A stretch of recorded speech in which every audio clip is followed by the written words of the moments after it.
A severe thunderstorm warning remains in effect until 5:45 p.m. for Hardin, Eastern Massac, Pope, Saline, Gallatin, Livingston, and Western Crittenden counties. At 5:09 p.m., severe thunderstorms were located along a line extending from near Thompsonville to 9 miles southeast of Carrier Mills to West Paducah, moving east at 50 miles per hour.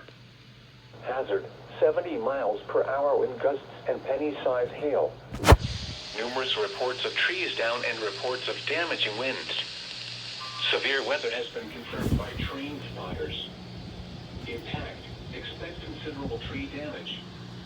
Damage is likely to mobile homes, roofs, and outbuildings. Locations impacted include Harrisburg, El Dorado, Shawneetown, Rose Claire, Galatia, Ridgeway, Salem, Golconda, Equality, Verna, Ledbetter, Dixon Springs, Carrier Mills, Joy, New Haven, Grand Rivers, Raleigh, Cave and Rock, and Smithland. Repeating, a severe thunderstorm warning remains in effect until 5:45 p.m. for the following counties in Illinois: Gallatin, Hardin, Massac, Pope, and Saline, and the following counties in Kentucky: Crittenden and Livingston.